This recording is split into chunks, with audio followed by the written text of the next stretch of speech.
Durga recording studio हावे गुलंबर के पास।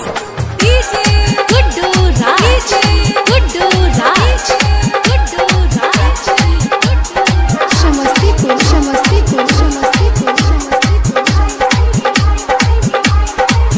तोहर प्यार सुनाए जानू हमर दिल में आके अटकल बा। तोहर प्यार सुनाए जानू हमर दिल में आके अटकल बा। कैसे के करी तोहरा से प्यार, कैसे के करी तोहरा से प्यार, वही दिन से दिमाग में भटकल बा। तोहर प्यार सुनाए जानू हमर दिल में आके अटकल बा।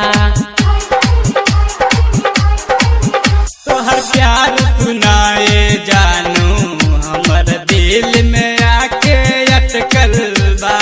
कैसे के करी तोहरा से प्यार, कैसे के करी तोहरा से प्यार, वही दिन से दिमाग में भटकल बा। तोहर प्यार सुनाए जानू हमर दिल में आके अटकल बा। गुड्डू राज, गुड्डू राज, गुड्डू राज, समस्तीपुर, समस्तीपुर, समस्तीपुर, कैसे के करी तोहरा से प्यार, जिंदगी भइल मोर बेकार। अब ना तोहरा प्यार में रही, जिंदगी भइल मोर बेकार।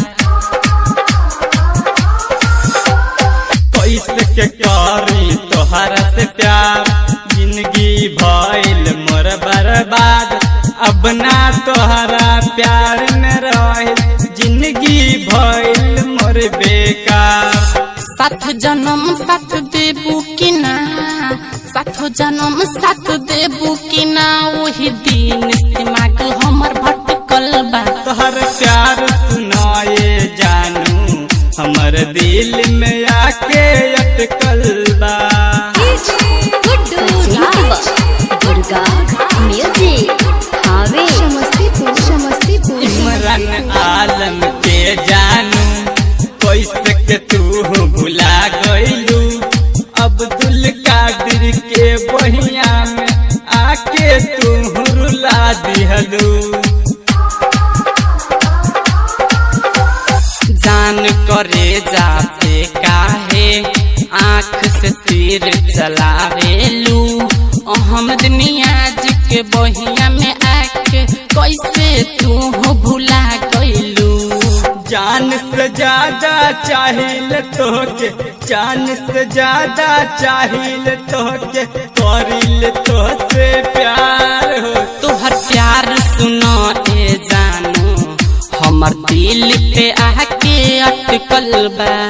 कैसे के करी तोहरा से प्यार, कैसे के करी तोहरा से प्यार, वही दिन से दिमाग में भटकल बा। तोहर प्यार सुनाए जानू हमर दिल में आके अटकल बा।